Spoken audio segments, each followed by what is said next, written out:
자, 오늘은 성경적 부흥을 사모하라 두 번째 시간으로 여러분들과 함께 말씀을 나누고자 합니다.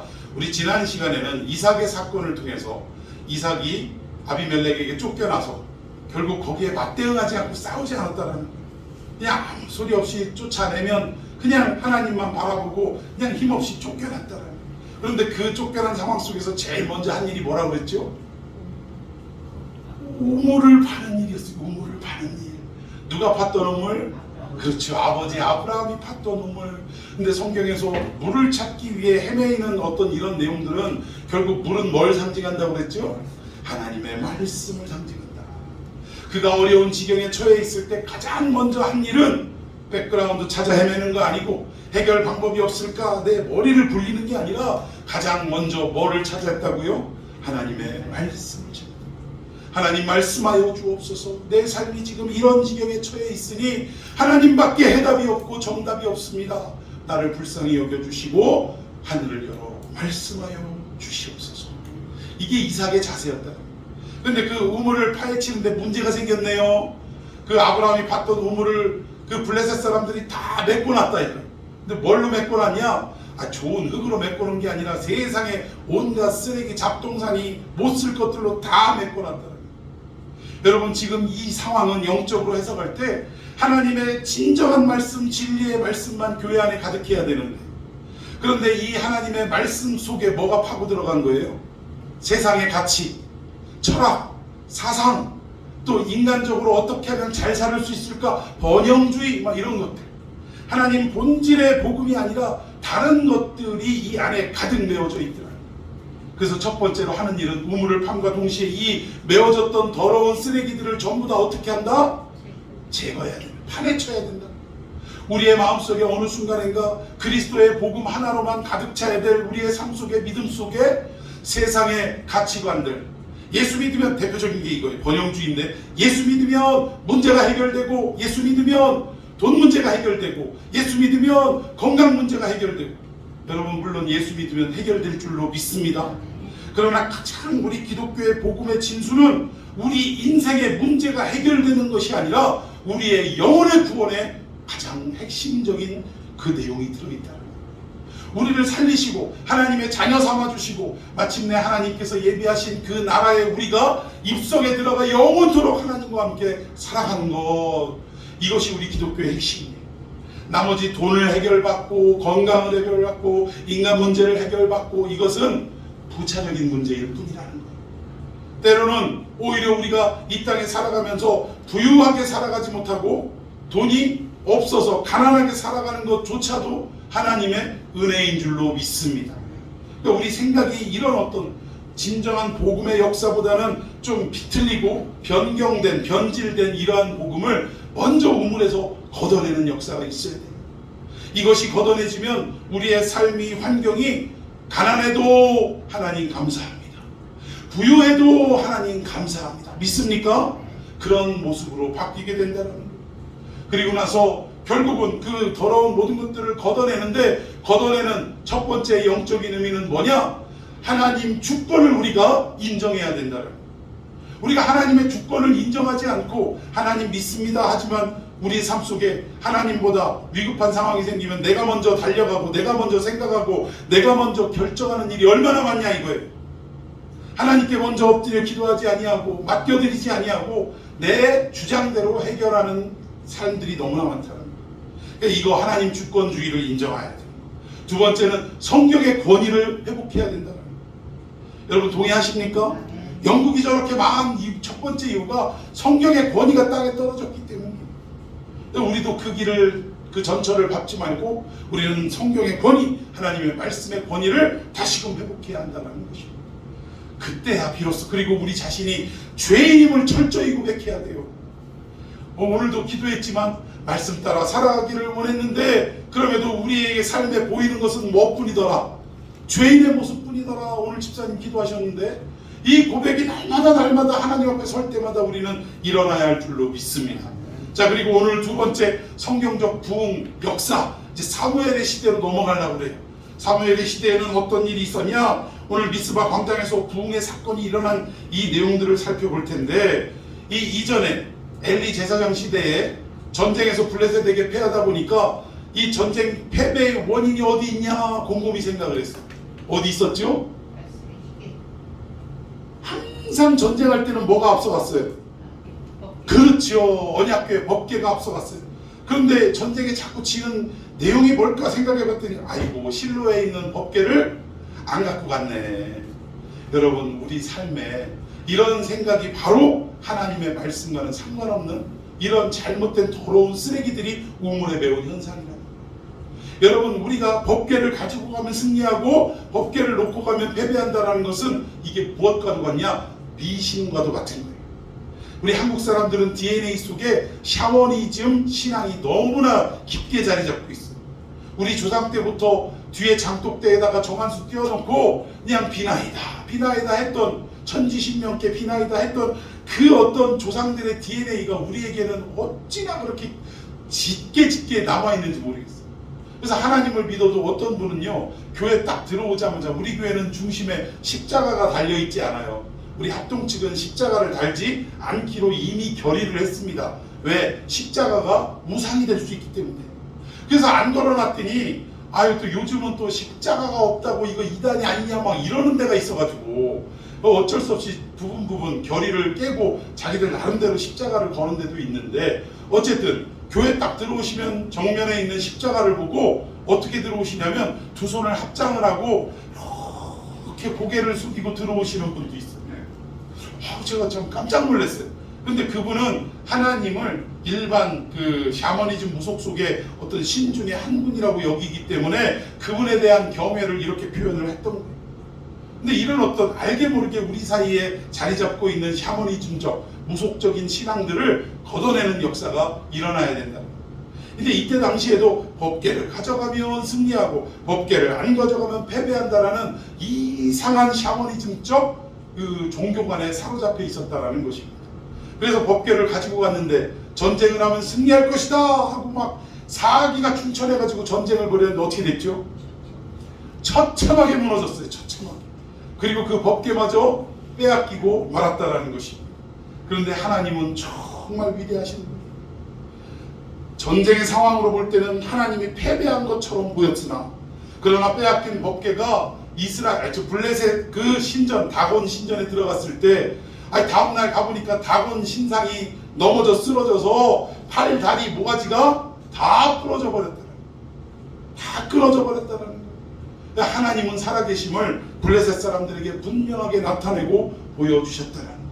이 일을 인간 어느 누가 한 일이 아니라 하나님 스스로 하신 일이라 이 말이에요. 우리의 삶 속에 때로는 이해하지 못하고 때로는 우리가 해결하지 못하는 수많은 어려움들이 있지만 그러나 우리 하나님은 우리의 능력을 너 좀 사용해야겠다 해서 해결하시는 것이 아니라 전적으로 하나님의 능력과 역사로서 해결하시는 분인 줄로 믿습니다. 우리가 착각하는 것 중에 그거 있다니까. 교회의 재정을 은행에 다니는 누구 집사님이 있으면 누구에게 맡겨요? 은행에 다니는 집사님한테 맡겨. 왜? 돈 계산을 잘하는 경력이 있으니까, 이력이 있으니까. 근데 여러분, 교회 일은 그렇게 해결되는 일이 아니더라니까요.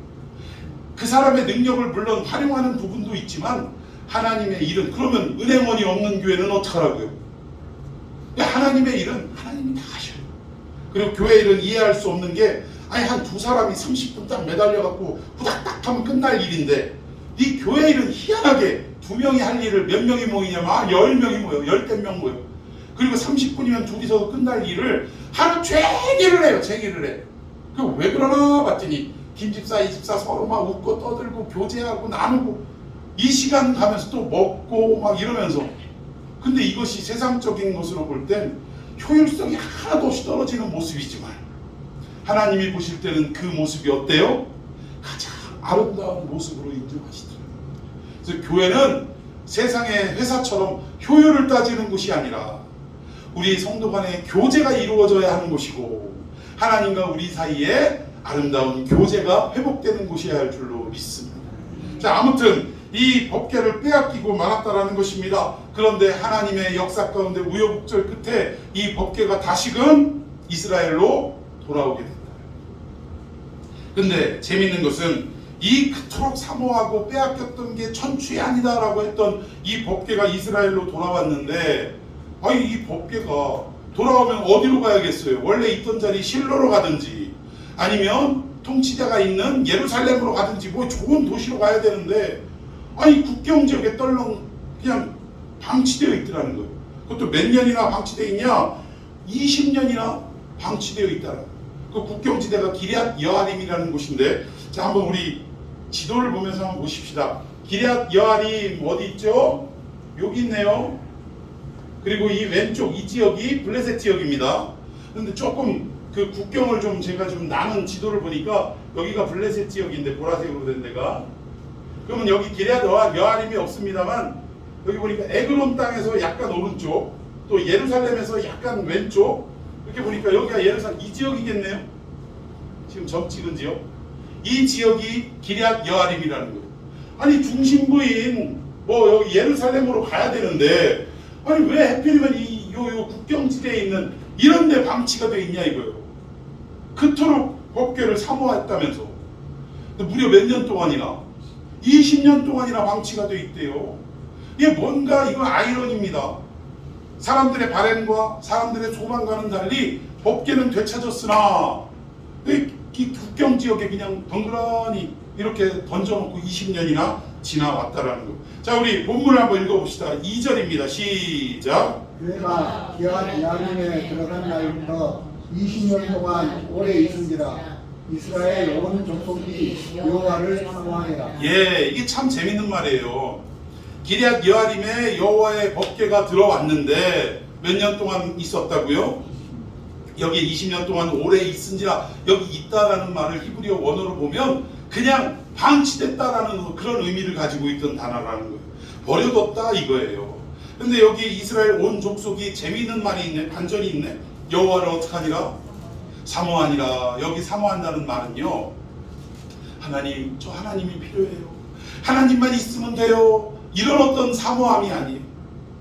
이거는 무엇과도 같냐면, 인생이 고달프고 괴로우면 우리 교회 다니는 사람치고 누굴 찾아요? 그러니까 얼마나 괴롭냐에 따라서 괴로운 정도, 힘든 정도에 따라 하나님을 더 간절하게 찾냐, 덜 간절하게 찾냐의 차이로 나뉘어진다. 인생이 힘들고 고달프면 하나님을 더 찾습니다. 그래서 우리 인간은 평안하고 안전할 때는 하나님을 찾지 않아요. 하다못해 애새끼 감기라도 걸려야, 애 키우는 부모들은 애새끼 감기라도 걸려야 하나님 우리 애 낫게 해달라고 주님 앞에 나와 기도하게 된다. 참 안타깝습니다. 이게 남의 얘기가 아니라 누구의 얘기예요? 오늘 우리들의, 나의 얘기들이라는 거예요. 우리가 이걸 알아야 돼요. 우리 자신이 어떠한 존재인지를 깨달아야 한다는 거예요. 하나님 앞에 우리가 문제거리가 생기지 않으면 기도하지 않는 존재라는 거예요. 참 이렇게 타락하고 썩은 존재가 우리들이라는 겁니다. 죽을 수밖에, 아니 이미 죽어있던 우리들을 살려주신 분이 누군데? 하나님인데. 새로운 인생을 우리에게 주신 분이 하나님인데, 우리는 조금 살만해지면 그 하나님을 찾지 않는 삶을 살아간다. 얼마나 하나님 앞에 죄스럽습니까? 근데 여기에 이 이스라엘이 하나님을, 여호와를 사모하니라, 이 사모한다는 건 그걸 얘기하는 거예요. 보편적인 거. 인생이 힘들고 어려우니까 그래도 이스라엘 백성들은 하나님을 믿는 족속들 아닙니까? 그러니까 하나님, 아이고 하나님은 뭐하나 몰라, 나 좀 도와주시지. 죽었어요. 마치 그 옛날 예화에 들은 얘기인데, 저 남북이 갈라지기 이전에 북한에 그 대동강 있잖아요. 대동강이 얼어 있는데 이제 봄이 어느 정도 찾아와가지고 살얼음으로 바뀐 거예요. 근데 그 산속에서 머리 깎고 그 저기 종교 생활 하시는 분들 있잖아요. 그분이 이 강을 좀 건너가려고 쭉 건너가다가 중간쯤 왔을 때 얼음이 쫙 깨지면서 그 속으로 빠지는데 순간 뭐라고 불렀다고요? 아유 하나님 살려주세요 하고 그냥 외쳤다라는 거예요.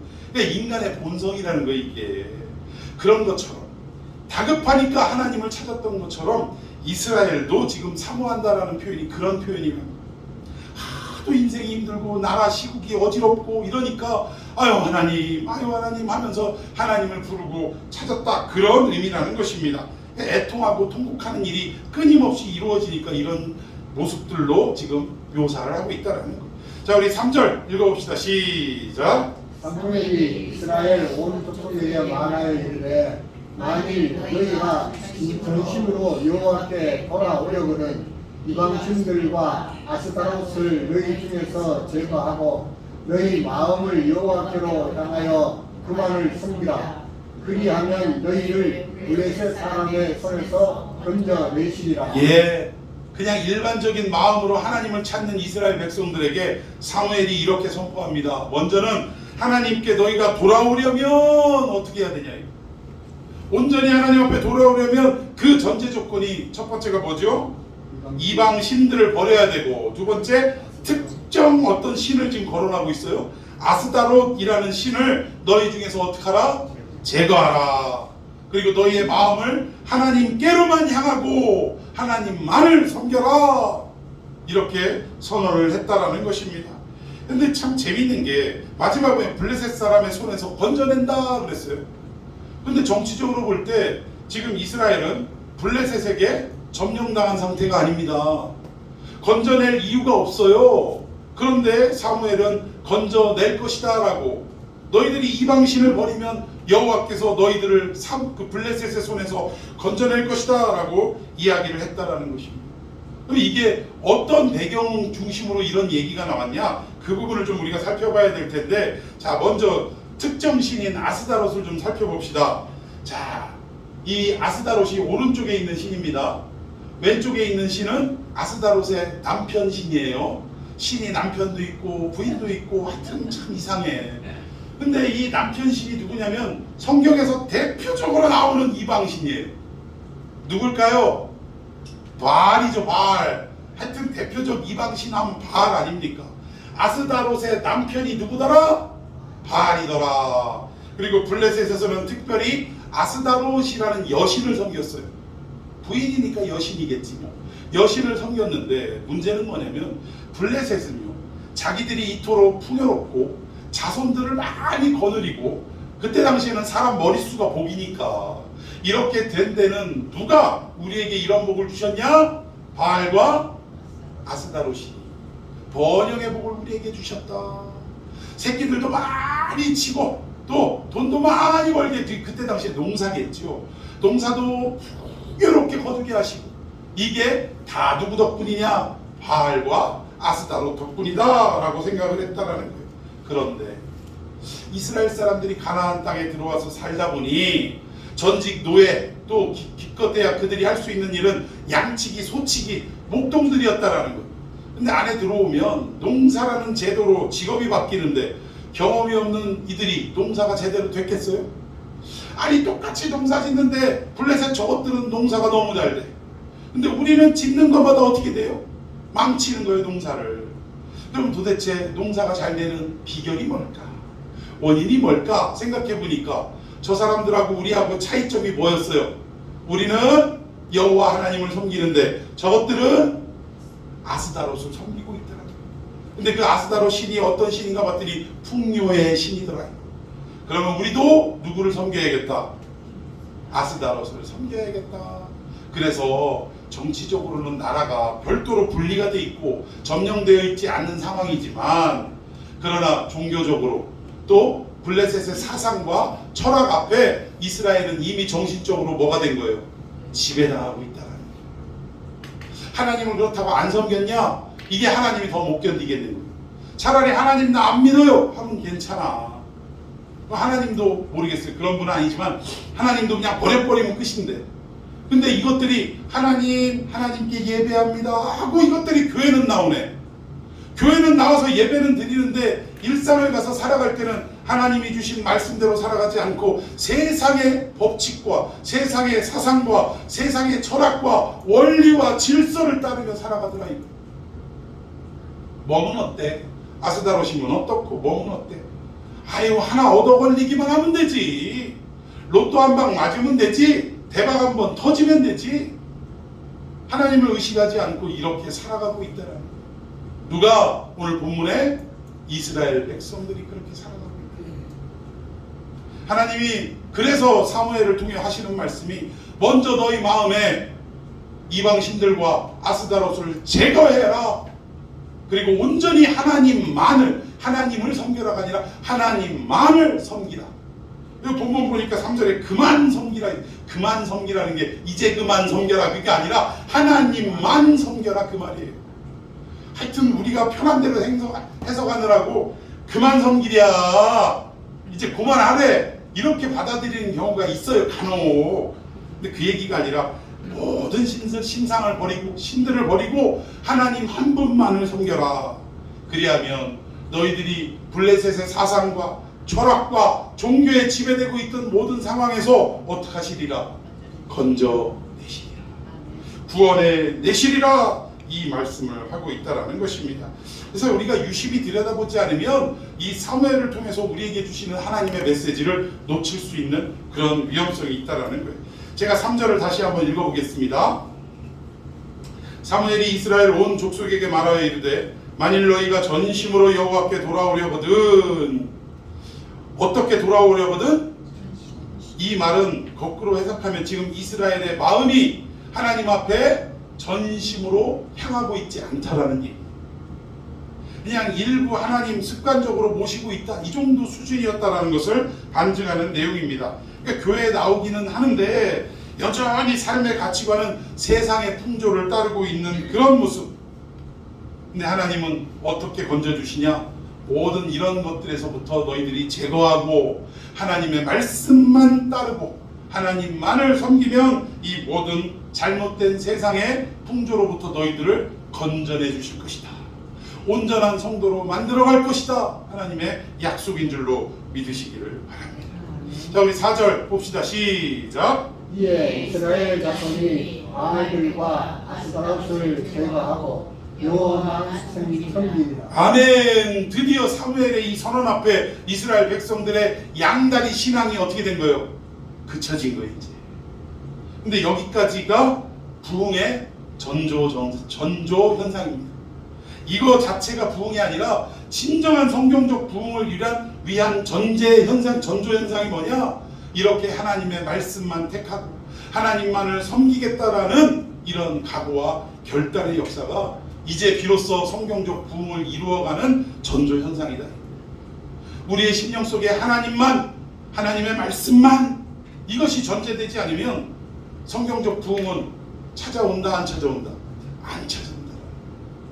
이게 전제될 때 비로소 그 다음의 역사가 성경적 부흥의 역사가 일어난다는 것입니다.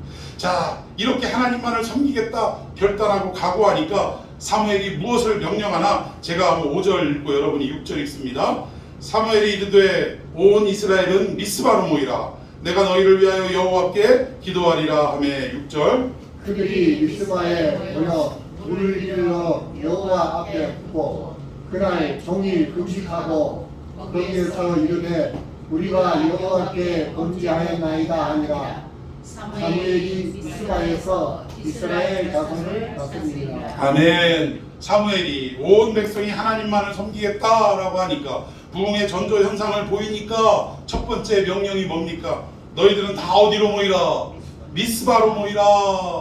여러분, 미스바는 단순히 어떤 지명을 말하는 것이 아니라 하나님이 어떤 거대한 일들을 일으키실 때는 이 백성을 하나님이 특정하신 어떤 지역으로 모이게 하시는 그런 모습들이 있다는 거예요. 오늘 본문에는 사무엘과 미스바는 뗄래야 뗄 수 없는 곳입니다. 왜? 이 미스바에서 부흥운동이 일어났거든요.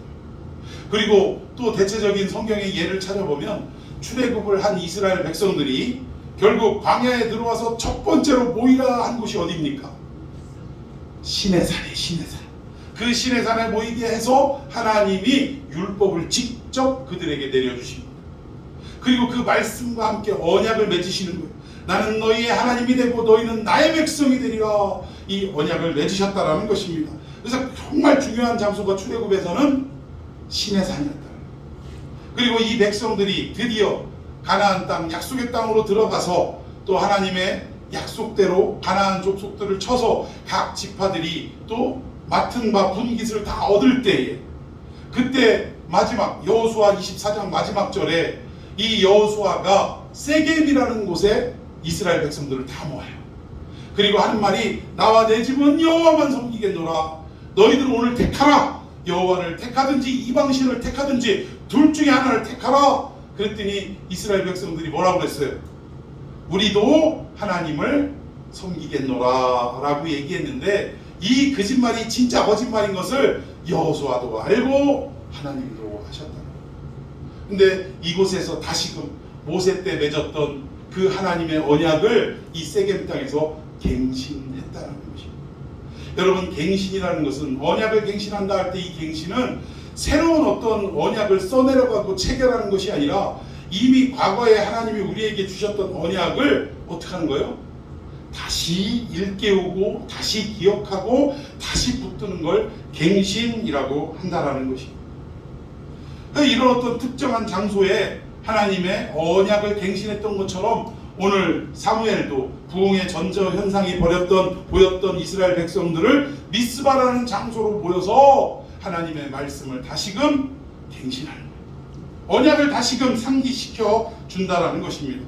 근데 오늘 6절에 보니까 세 가지의 행동을 하네요. 첫 번째가 뭐냐? 물을 길러 여호와 앞에 붓고, 여기서 물을 길렀다라는 것은 이건 어떤 상징적인 퍼포먼스인데, 이거는 무엇을 말하느냐? 그동안 우리 백성들이 하나님 앞에 온전히 살지 못했습니다. 정말 죄만 짓고 우상 숭배하며 살았습니다. 성도들의 눈물과 애통을 이 물로 표현을 해서 여호와의 제단 앞에 쏟아붓는 거예요. 이 물을 쏟아부으면서 결국 이것은 다 누구의 눈물들이라는 거예요? 백성들의 회개의 눈물입니다. 그렇다고 정말 양동이 물만 붓고 끝나는 게 아니라 지금 백성들의 마음과 생각이 어떻다는 거예요. 하나님 앞에 통회하고 자복하고, 우리가 하나님을 두고 이렇게 우상을 숭배했나이다 하고 통회하고 자복하는 마음을 다 담아서 이런 퍼포먼스를 벌였다라는 것입니다. 자, 그리고 두 번째로 온 백성들이 다 종일토록 뭐를 했어요?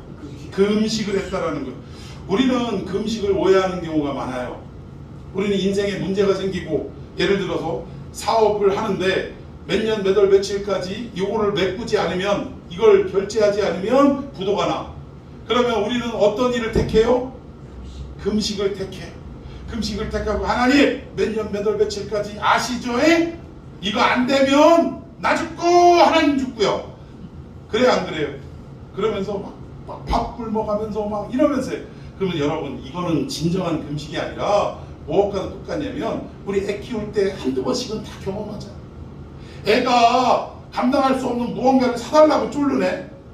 안 돼. 안 돼. 그러면 애들은 뭐라 그래? 안 사줘? 안 사줘? 그러면 나 뭐 한대? 나 밥 안 먹어. 그리고 지방에 들어가가지고 문을 탁 걸어 잠그고 나오지도 않아요. 나오지도. 그러면 엄마는 또 애가 타가지고 문을 두드리면서 아침 한 끼 밥 안 먹는 거는 그래도 엄마도 그래요, 배고프면 네 손해지 하고 버텨보다가 두 끼, 세 끼가 넘어가면 엄마가 너 안달이 나가지고 문 두드리면서 뭐라 그래요? 사줄게, 사줄게. 나와서 밥 먹어. 여러분, 그러나 하나님은 달라요, 우리와. 여러분, 하나님은 고집쟁이 중에 고집쟁이인 줄로 믿습니다.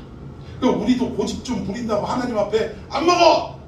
안 먹어요! 이러고 고집을 부리면, 여러분, 우리 고집은 기껏해야 몇 년 고집?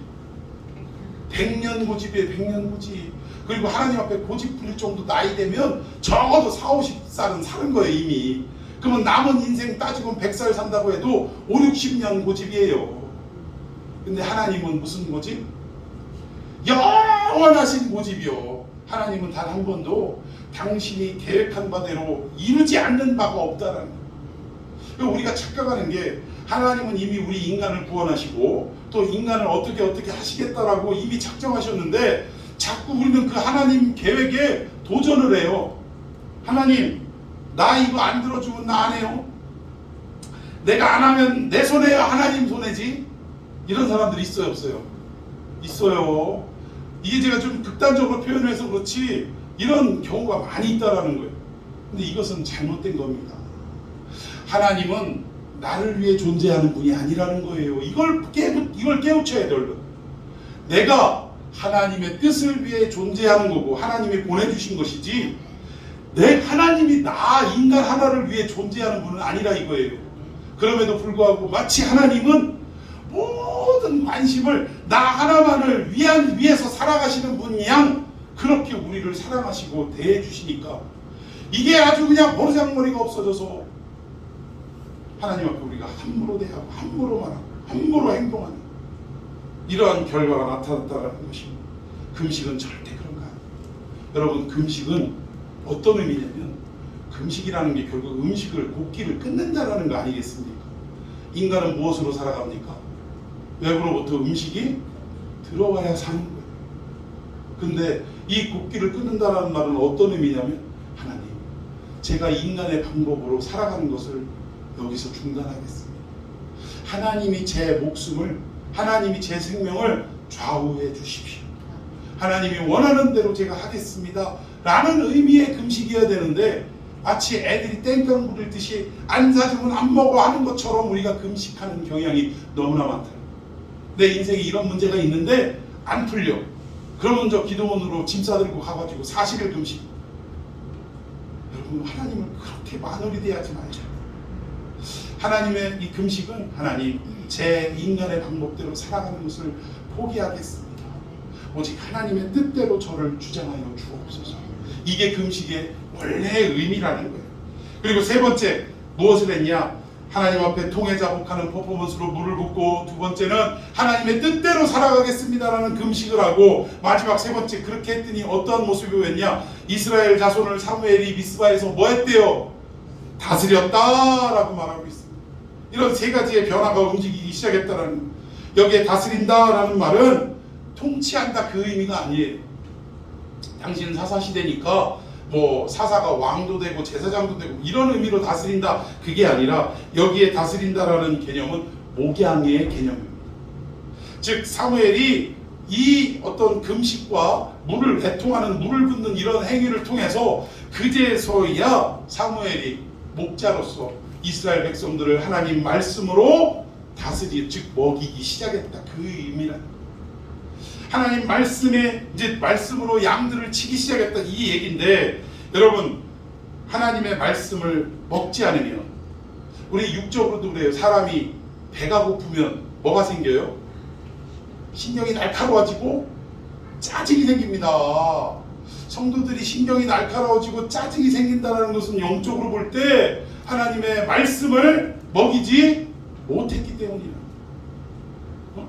목사들은 그럴 필요가 있어요. 성도들이 뭔가 이상한 반응을 보이면 아이고 저거 승질머리하고 이렇게 반응할 게 아니라 아, 내가 지금 꼴을 제대로 먹이지 못하고 있구나. 사람이 영혼이 만족하면 육심도 만족하게 돼 있어요. 영혼이 불만족스러우면 육심도 불만족할 수밖에 없다는 거예요. 마치 밥 안 먹으면 막 날카로워져가지고 누가 말 한마디만 해도 그냥 빽 하고 소리 지르는 것처럼 그럴 수밖에 없다는 것입니다. 그런데 여기서 말씀으로 다스렸다라는 의미의 이 이스라엘을 다스렸다 이 말이 왜 나오냐면, 이 시대가 무슨 시대라고요? 사무엘이 통치하는 이 시대는 무슨 시대? 사사시대였다라는. 사사시대를 한마디로 딱 정의를 내리면 사무엘상 3장에 나오는데 말씀이 희귀하였더라. 하나님이 말씀하지 않는 시대였다.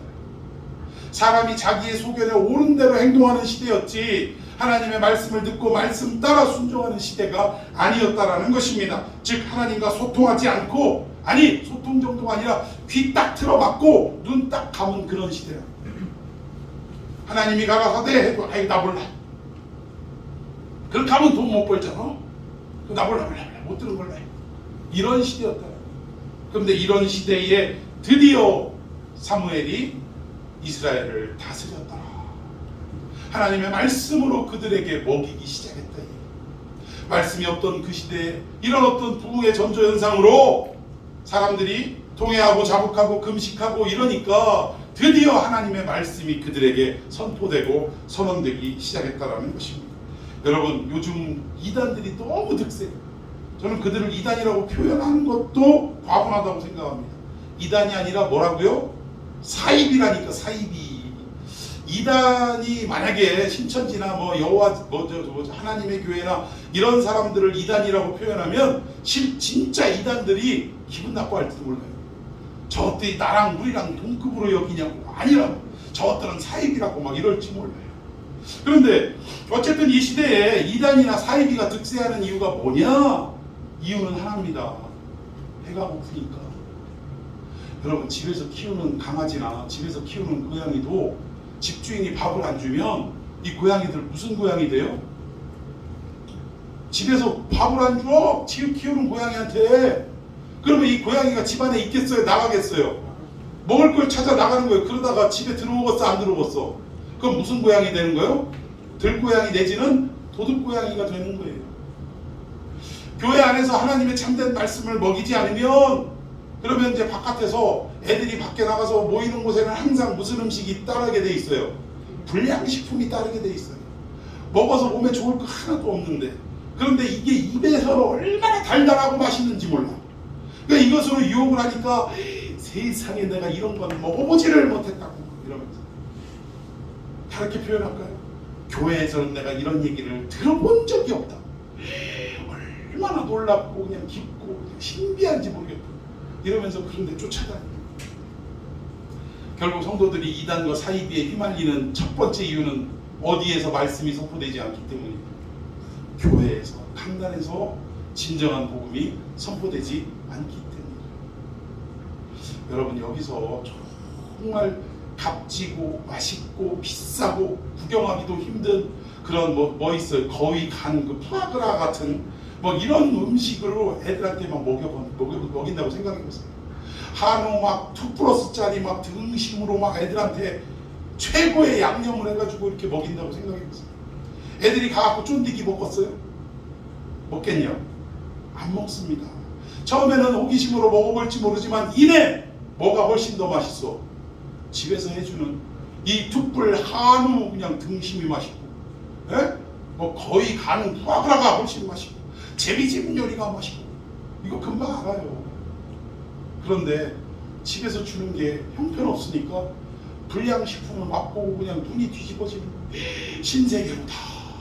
그래서 신천지인가? 아마 이렇게 해서 빠져 들어가더라는 것입니다. 이 원리를 우리가 깨닫고 속히 강단의 말씀이 회복되는 역사가 일어나야 한다. 그리고 그 말씀을 우리 성도들이 먹어야 한다는 것입니다. 자, 우리 정리해보면 이렇습니다. 부흥의 원리를 우리가 깨달을 수 있는데 두 가지예요. 자, 첫 번째, 자, 여러분이 읽습니다. 시작. 백성들이 말씀을 사모하는 허리가 회복되어야 한다. 진정한 성경적 부흥이 일어나기 위해서는 첫 번째, 백성들에게 하나님의 말씀을 사모하는 호기가 회복되어야 합니다. 여러분, 말씀이 그리워지십니까? 주중에 아유 우리 권 목사님 얘기랑 설교만 듣고 싶어서 수요일 빨리 왔으면 좋겠어. 수요일 왜 끝나면 주일 예배 빨리 왔으면 좋겠어. 빨리 왔으면. 그냥 말씀 듣기를 사모하는 거예요. 그리고 꼭 설교를 통해서라기보다 여러분의 삶 속에 늘 성경을 가까이 하고 하나님 말씀을 쭉 읽는데 막 마음을 빼앗기고, 아, 성경 속에 이러한 이야기들이 있었구나. 하나님이 이건 나에게 하시는 말씀이구나. 막 은혜 받고 감동하고 이런 역사가 충만해야 되는데 우리는 자꾸 성경보다는 누구를 더 많이 봐?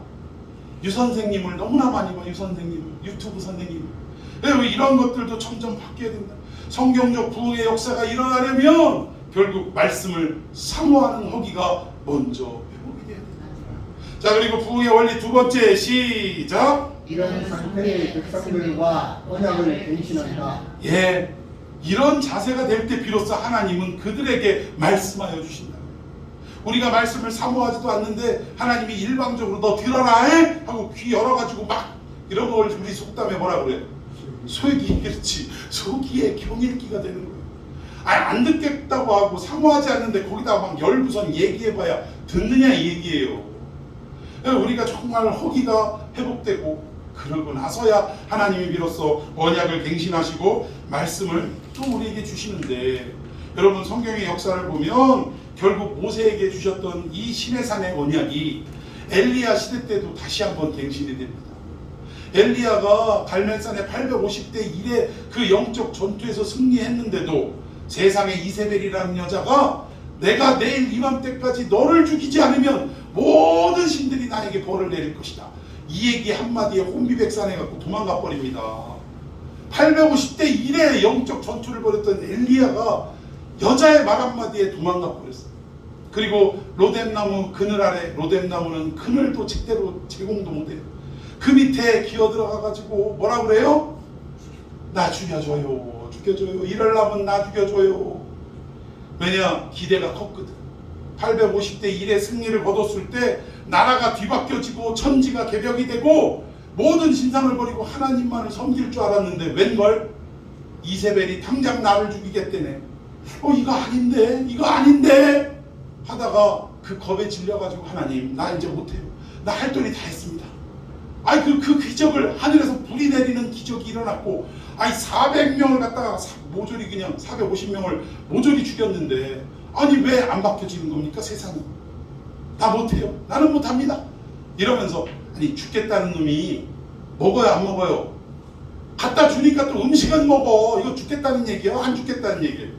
말만 그러는 거야, 말만. 그런데 그런 그를 먹이고 또 마시게 한 뒤에 기력을 회복시켜서 어디로 데려가시냐? 호렙으로 데려가시. 호렙이 시내산의 다른 이름입니다. 시내산에서는 모세를 통해 말씀을 주시는 곳이, 근데 그곳에 데리고 와서 하시는 말씀이 먼저 급한 바람을 확 그에 보여주시는, 엘리야야 이 바람 속에 내가 있더냐? 아니요, 안 계시던데. 바람 뭐 있어요? 성령 받아라, 성령 받아라, 뭐 이래가면, 아니 도대체 장난하는 것도 아니고 막 이런데 사람들이 열광하고 왜 그러는지 모르겠어요. 뭐 바람 뭐 이런데 있더냐? 아니요, 안 계시더라. 두 번째 뭐가, 급하고 강한 불이 일어나는 거예요. 불이. 야, 불 속에 내가 있더냐? 아니요, 불 속에도 안 계시던데요. 오늘날 여기 체육관 같은 데 모여서 불러 이런 사람들 있어요 없어요? 성령 받으라고, 성령 받으면 다들 한결같이 대굴대굴 굴는데 아 뜨거워 하면서, 물론 저도 좀 체험을 어렸을 때 해보긴 했습니다만, 어떤 그 세상이 말하는 물리적 뜨거움보다는 진짜 몸이 견딜 수가 없더라고요. 영적인 역사 앞에 견딜 수가 없는 건 알겠는데 무슨 화상을 입은 것처럼 뜨거워 하면서 부르지는 않더라고. 근데 그 속에도 내가 있더냐? 아니요, 안 계시던데요. 근데 지진이 나타나요. 진동이 일어나는 거예요. 근데 그 속에 내가 있더냐? 아니요, 안 계시던데요. 그럼 어디에 있더냐? 세미한 소리 속에 있더라고요. 세미한 소리라고 해서 우리는 작은 소리라고 하는데, 이게 히브리어로 콜 디마마 다카라고 합니다. 무슨 뜻이냐? 석공이 돌을 쪼는 소리를 얘기하는 거예요. 그러면 여러분, 호렙에서 어떤 일이 일어났어요? 신이 돌을 쪼는 역사가 일어났더라. 언제? 모세 때 시내산에서 십계명을 어디에다? 돌판에다 하나님이 친히 손으로 써주셨다. 세미한 소리 속에 하나님이 계심을 발견했다. 이 말은 무슨 말이야? 기적이고 초자연 현상이고 무슨 뭐 알판이 뭐니 금가루 떨어지고 금이빨이, 아니 아말감으로 떼운 이빨이 금이빨로 변하고 오른팔이 길어지고 이상한 짓에 거기에는 내가 없다 이거예요. 그럼 하나님은 어디 계시냐? 세미한 소리, 신이 돌로 쪼는, 정우를 쪼는 그 소리 속에, 즉 하나님의 말씀 속에 있다. 모세의 말씀의 전통으로 돌아가라. 엘리야도 이전까지는 기적이 기적, 초자연적 현상 뭐 이런 거 있잖아요. 말이 달리는데 왕이 타고 다니는 말보다 마차보다 더 빨리 달리는 거 막, 이게 있을 수 있습니까? 제일 잘 달리는 사람이 누구죠? 네? 무슨 우사인 볼트. 우사인 볼트라고 해도 말보다 더 빨리 달릴 수가 없어요. 그런데 엘리야가, 수염이 이렇게 기른 엘리야가 아이고 비가 내린다는 이 소식을 전하려고 말보다 더 빨리 달려갔대요. 왕이 타는 말은 얼마나 빨랐겠냐고. 이런 초자연 현상, 기적의 현상 이런 데만 매몰되어 있고 하늘에서 불덩이 떨어지고 이랬던 엘리야가 드디어 호렙산에서 생각이 바뀌고 신앙이 바뀌는 거예요. 기적도 물론 하나님의 살아계심을 증거하고 나타내기 위해 필요하지만, 정말 하나님은 어디에 계시냐? 말씀에 계시는구나. 세미한 소리 속에 계시는구나. 이것을 깨달았다라는 것입니다. 결국 정리하자면 사무엘도 어떤 세상의 방법이나 전략으로 백성을 움직이려고 하는 것이 아니라 미스바로 모아놓고 무엇으로? 하나님의 말씀으로 그들을 먹이기 시작합니다. 이럴 때 비로소 성경적 부흥의 역사가 일어나게 될 줄로 믿습니다. 우리 올 한 해도 하나님의 말씀에 좀 집중합시다. 말씀을 깨달아야 우리의 신앙의 지평이 넓어지는 거예요. 맨날 어디서 무속신앙처럼 뭐 안 풀리면 가서 기도받고, 뭐 어제도 이상한 사람, 이상하다고 표현하기 그렇습니다만 여기저기 찾아가가지고 막 뭐 우리 교회를 막 둘러보면서 우리 교단 마크랑 똑같아갖고 올라왔다고 그러면서 막 여기 막 둘러보면서 냉장고도 열어보고 아유 아무것도 없네 이러면 다 뜨대요. 근데 이러다가 이제 연락이 와서 그러면 좀 이상한 분 같으면 뭐 기도라도 해드리도록 이름도 좀 알아내고 그렇게 하고 뭐 필요한 거 있냐 기도라도 해드리겠다 했더니 아유 막 나 허리가 아파요 하면서 단박에 기도해 준다니까 허리를 들이밀더래요. 그 얘기는 뭐요? 내 허리에 아픈 허리 위에 뭐를 얹으라 이거요. 손을 얹고 놀라운 어떤 기적의 역사를 좀 나타내달라 이 얘기거든요. 근데 거기다 대고 저는 안수 안 합니다라고 얘기했다고 하길래 제가 그랬어요. 안수를 해달라고 하면 해줘라. 그러나 제가 늘 원리는 말하잖아요. 안수가 시작된 건 제사 지낼 때 내 모든 죄를 재물에게 뭐하기 위해서 전가할 때 머리에 안수한다니까요. 그러니까 제가 그 송구 영신 예배 때나 이럴 때 그러잖아요. 저는 특별히 안수를 하지 않습니다. 그래도 안수를 원하는 분은 어떡하래요? 오세요. 내가 해드릴게. 내 죄가 다 전가돼도 난 몰라. 해드릴게. 물론 특별한 어떤 상황에 당처 위에 손을 얹고 기도하는 부분들도 있습니다만 우리의 신앙을 좀 업그레이드 시켜야 돼요. 누가 능력 있는 사람이 갖고 손을 얹고 기도하면 낫고 해결된다 이 개념보다 우리는 이미 예수님이 십자가에 달려 죽으시는 순간 성소의 휘장이 위에서부터 아래로 찢어지고 그 들어갈 수 없는 지성소 안으로 담대히 들어갈 담력을 얻었다 이 얘기예요. 이 얘기는 무슨 말이냐면 아무도 우리의 죄를 놓고 기도할 수 없었는데 제사장만을 통해서 기도할 수 있었는데 이제는 우리 누구도 하나님의 백성이라면 누구나 가릴 거 없이 다 1대1로 하나님 앞에 나와 기도할 수 있다. 천주교가 잘못됐다는 게 그거예요. 뭐 우리 죄를 갖다가 똑같은 죄인 이걸 도낀 객긴이라고 하는 거예요. 신부나 뭐 성도들이나 다 도낀 객긴인데 뭘 신부 앞에 가서 죄를 고백하냐 이 얘기예요. 또 그걸 듣고선 네 죄를 사하노라. 죄를 사할 권한이 누구에게 있는데? 오직 예수 그리스도 뿐이에요. 근데 거기다 대고 그러고 있다니까. 더 웃기는 일은 뭔지 아세요? 얼마 전에 천주교 그 다니는 사람이 그 사망을 해가지고 장례를 치렀는데 거기서 이제 장례 비용이 얼마인지 이거 치르고 남는 게 있을 거 아니에요. 근데 신부가 와서 그러더래요. 이 남은 장례 비용은 다 나를 줘라. 이유가 예? 그랬더니 이 돈은 왜 나에게 줘야 되냐면 지금 이 죽은 영혼이 어디가 있어? 연옥에 가 있다 이거예요. 그럼 연옥에서 어디로 가야 돼? 천국으로 가려면 누가 기도해야 돼? 내가 기도해야 되니까 기도값으로 세상에 기도도 값이 있대요. 나 몰랐어요. 기도값으로 이거를 줘야 된대요. 근데 우리는 지금 이상 현상이 개신교에서 어느 쪽으로? 천주교 쪽으로 지금 이탈되는 현상이 너무 많아지고 있다. 참 각성해야 됩니다. 잘못됐음을 알면 모르니까 가겠지 모르니까. 이거를 깨달아야 되는데 이걸 깨닫는 것은 오직 하나님의 말씀뿐이라.